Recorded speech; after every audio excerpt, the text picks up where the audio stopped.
Hi everybody, it's Doug Barr back with an update on what the 50th Reunion Committee has been doing since we last spoke. The goal, of course, is to get every single member of our class of 1967 Washington High School together on August 18th and 19th in 2017. And to do that, they're trying to eliminate every excuse that we might come up with. And now that we're all 65 or have hit that magic number of 66 and a half so that we can retire, a lot of us are living on fixed incomes. And so the concept of going to a cocktail party and a dinner might be a little bit nervous-making because of the cost. Well, we've eliminated that problem because a whole group of our classmates have gotten together, thrown a little bit of dough. And so now the cocktail party on Friday night, they're calling it the Icebreaker, is free. All you have to pay for are your drinks. The hors d'oeuvres are on the house. And better yet, even the dinner on August 19th is free as well. You don't have to pay for any of the food. It's all on the house based upon these generous donations. All you pay for, again, are your drinks. So there is one excuse you can't use to not show up. Other people are worried about the fact that it's August in Iowa, hot, muggy, humid. Who wants to dress up to go to a party? Well, it's always meant to be casual. It's certainly not black tie. It's not jacket and tie. Hell, it's not even jacket. All you have to do is come and be yourself, be fun. Nobody's dressing to impress. Not at this stage in the game. We're there to see old friends, to reconnect with classmates from 50 years ago, and see people who we may not even known very well in those days, and give ourselves the opportunity to renew friendships, but also create new friendships.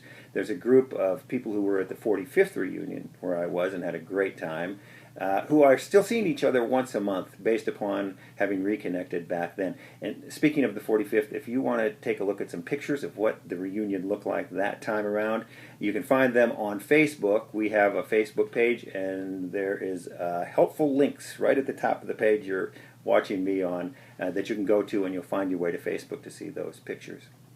Another excuse is, what am I going to do all day in Cedar Rapids? My spouse has never been there maybe, or my spouse doesn't know any, but what am I going to do because these are evening events? How am I going to kill those days?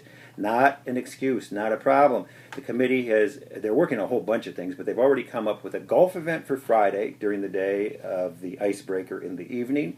We'll give you more details about that as we get a little bit closer. And they're putting together a tour of Washington High School. Most of us haven't been to Washington High School since the day we said adios to high school, and we got out of there. And it'll be fun, I think, to go back and see what it's like now. I know they're in the midst of some renovations. Speaking of which, it may not be as much fun for you, Ed Johnson, if you're watching this video. Mrs. Shin sent a note to the committee saying that you have an overdue book, and they're hoping that some of the fines that you owe are going to help with the renovations that are going on right now. So you may want to avoid the tour if it comes together. All in all, we're looking for opportunities to get together, to meet old friends, have a good time, no excuses not to be there. If you're getting this message on an email, you need to get onto our website, which is WHS67 in your email. Susie probably put on some helpful information about how you can sign up and then log on. Again, mark the dates. That is August 18th and 19th, 2017. I'll be back to you with updates about some of the other exciting and interesting things and more details in the next couple of months.